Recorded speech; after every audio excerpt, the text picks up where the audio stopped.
আসসালামু আলাইকুম। আপনারা সবাই কেমন আছেন? আলহামদুলিল্লাহ আমি ভালো আছি।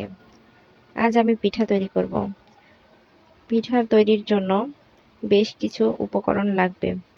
আমি নিয়ে নিয়েছি আতপ চালের গুঁড়া, চিনি, দারুচিনি, এলাচ, লবণ ও গরুর দুধ।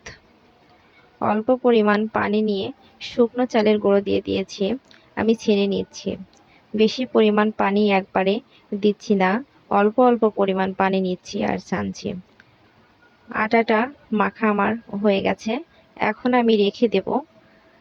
দুধের শিরা বানানোর জন্য আমি হাঁড়িতে দুধ দিয়ে দিয়েছি। তেজপাতা, এলাচ দানা, দারুচিনি আর চিনি দিয়ে দেব। আপনারা চাইলে গরুর দুধের সাথে প্যাকেটের দুধ ব্যবহার করতে পারেন, কালারটা অন্যরকম হবে। আমি কিন্তু শুধু গরুর দুধই ব্যবহার করছি। আমার শিরা বানানো হয়ে গেছে। আমি যেহেতু গ্রামে বাস করি, গ্রামের মানুষ কিন্তু সাধারণত মাটির চুলায় রান্না করে, তাই আমিও মাটির চুলায় রান্না করি। মাটির চুলায় মাটির তাওয়া দিয়ে একটি পিঠার অপেক্ষা করছিলাম। একটি পিঠা হয়ে গেছে। পিঠার নিচের অংশ পুড়ে গেছে কিনা একটু দেখে নিই। পিঠার নিচের অংশ কিন্তু কিচ্ছু পড়েনি। খুবই ভালো হয়েছে পিঠা, আর অনেক সুন্দর ফুলেছে। আমি কিন্তু একটি পিঠা ভেঙে দেখেছি যে ভিতরে সিদ্ধ হয়েছে কিনা। ভিতরে সিদ্ধ না হলে তো খেতে ভালো লাগবে না। মানে একটি, দুটি, তিনটি করে বেশ অনেকগুলি পিঠা তৈরি করা হয়ে গেছে।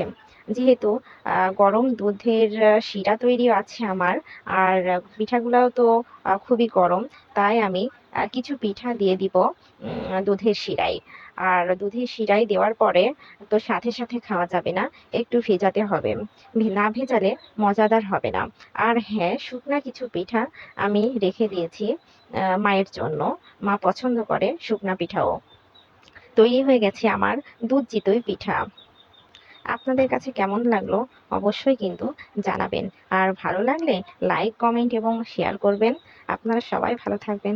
আসসালামু আলাইকুম। আল্লাহ হাফেজ।